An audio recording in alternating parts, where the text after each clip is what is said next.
చాలామంది ఉంటారు, 30 ఏళ్ళు 25 ఏళ్ళు నాయకులుగా ఉంటారు, కానీ ప్రజల ఆశీర్వాదం పొందే నాయకుడిగా ఉండడు. ఒకవేళ ప్రజల ఆశీర్వాదం పొందే నాయకులుగా ఉన్నప్పటికీ కూడా తాత్కాలికమైనటువంటి ఆశీర్వాదం పొందిండా, పర్మనెంట్ ఆశీర్వాదం పొందిండా అని చాలా ఇంపార్టెంట్. కొంతమంది 20 ఏళ్ళు 25 ఏళ్ళు నిరంతరంగా గెలుస్తూనే ఉంటారు, నిరంతరం గెలుస్తూనే ఉంటారు. కొంతమంది ఒకసారి ఓటు వేయగానే సెకండ్ టైం ఓటు వేయరు, అబ్బా వద్దు వద్దు అంటారు. అర్థం ఏంటంటే ఎన్నికల ముందు వచ్చినప్పుడు ఏ మాటలైతే చెప్పిండో, ఏ వినయ వినమ్రతలు ప్రదర్శించిండో, దాని తర్వాత వెంటనే మీ భాషలో చెప్పాలంటే సుక్క చూపించిన అంటారు కదా. అట్లయితే మళ్ళా అసలు లీడర్ ఇది వట్టిగా అనుకుంటే కాడు. లీడర్ పైసలుంటే మాత్రమే కాడు. ఈ లీడర్ గిరి ఇచ్చేది లేదా పదవి ఇచ్చేది అమ్మ ఇస్తేనో నాన్న ఇస్తేనో వచ్చేది కాదు. పదవి ఆ ప్రాంత ప్రజలు వాళ్ళ ఆత్మను ఆవిష్కరించి ఆశీర్వదిస్తే వచ్చేదే పదవి. పదవి పైసలకు రాదు, పదవి ప్రజల ఓటుతో వస్తుంది. అందుకని మనం ఎప్పుడు ప్రజాస్వామ్యంలో వీరు మాట్లాడుతూ ఒక మాట మాట్లాడు, ప్రజాస్వామ్యాన్ని ఇట్లా చేస్తున్నారు అట్లా చేస్తున్నారు, మనం ఇన్ని చూస్తూ ఉన్నాం. నేను వ్యక్తుల జోలికి పోతానని, కానీ ఎన్నికల ముందు వచ్చినప్పుడు ఒక ధోరణి, ఎన్నికల తర్వాత వచ్చినప్పుడు ఒక ధోరణి, అవన్నీ మీరు ఎన్నెన్నో చూస్తారు. కానీ నేను అంటున్నా, నేను వ్యక్తిగతంగా అనుభవించి చెప్తున్నా, ప్రజలకు గనక కాలుకు ముళ్ళిగితే పన్నుతో పీకే హ్యూమిలిటీ కల్చర్ ఉన్నవాడు ఎన్నడూ ఓడిపోడు. ఒక నాయకుడు అనేవాడు ఐదర్ వార్డు మెంబర్ లేకపోతే ఒక ఎంపీ ఎమ్మెల్యే జీవితాంతం ఓడిపోవద్దని కనుక నిర్ణయించుకుంటే ఓడిపోడు. అంటే నీ మాటకు నీ ఆచరణకి గంత సంబంధం ఉన్నప్పుడు మాత్రమే సాధ్యమవుతుంది అని అర్థం. నీ మాటకి నీ ఆచరణ సంబంధం లేకపోతే నేను ఇంతకుముందు చెప్పిన బండకేసి కొడతారు. అందువల్ల ఇవాళ నాయకుడు అనేవాడు తప్పకుండా రాజకీయం, నాయకుడు ప్రజల్ని వేధించేది కాస్తుమా,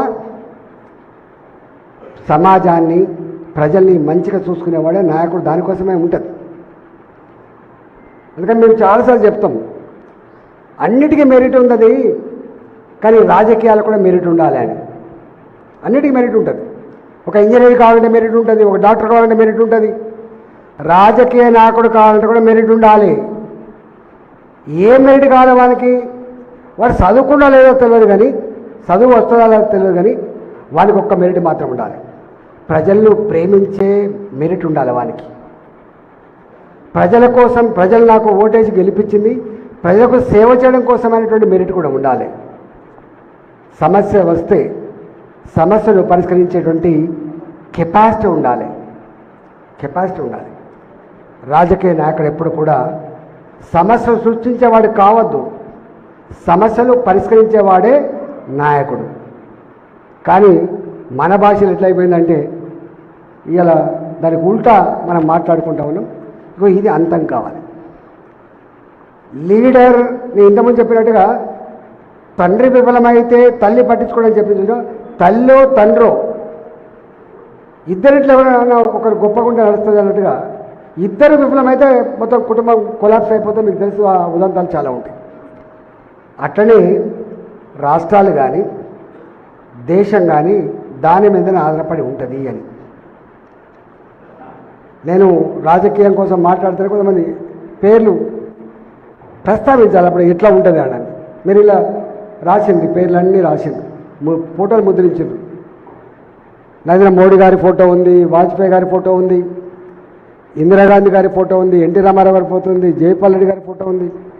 అంటే నాయకుడు ఇట్లా ఉండాలని చెప్పి మీరు వేసినట్టు. నేనేమంటున్నా అంటే ఈ నాయకులలో కూడా 100కు 100% మెరిట్స్ ఉంటాయా అంటే ఉండవు. 100కు 100% మెరిట్ ఉండదు. ఆ నాయకులలో 50% మంచిగున్నాడా, 60% మంచిగున్నాడా, 70% మంచిగున్నాడా, గింతే ఉంటుంది తప్ప 100కు 100% పూర్తి స్థాయిలో ఈయన గొప్పగా చేసిందని చెప్పేదానికి ఇదంతా లేవు. కొంతమంది ఉంటారు, కొద్దిమంది. ఇప్పుడు వాజ్పేయి గారు ఉన్నారు, ఆయన ఎవరు తిట్టేవాళ్ళు ఉండరు. ఆయన పేరే ఒక బ్రాండ్. వాజ్పేయి గారితోనే మొత్తం సమాజం అంతా కూడా అటాచ్ అయిపోయింది. వీరు ఉంటే బాగుండని చెప్పి ఓట్లేసి గెలిపించారు, మీకు తెలుసు. అంటే ఉన్నతమైనటువంటి వ్యక్తిగతమైనటువంటి జీవితాల్లో 1%, 2% ఏమున్నది పక్కకు పెడితే అంత పవిత్రంగా ఈ దేశానికి నాయకత్వం అందించిన, నిస్వార్థంగా నాయకత్వం వహించిన, రాజకీయాలంటే కొనుక్కునేటువంటి సరుకు కాదని ప్రజల మ్యాండేట్ లేకుండా నడపనని చెప్పి ఒక్క ఓటు తక్కువ పడితే రిజైన్ చేసి ప్రజాస్వామ్య గొప్పతనాన్ని చాటి చెప్పిన మహనీయుడు వాజ్పేయి గారు. అట్లాంటి వాళ్ళు చాలా అరుదుగా ఉంటారు. అంటే నాయకులు అనేవాళ్ళు మరణించి కూడా ప్రజల హృదయాల్లో శాశ్వతంగా ఉండేవాడు అని అర్థం. మనం ఇవాళ మన రామాయణం, మీరు ఇక్కడ మహాభారతాన్ని ఉటంకించారు, రామాయణాన్ని కూడా ఉటంకించారు. రామాయణం ఏం చెప్పింది, మహాభారతం ఏం చెప్పింది? నిజంగా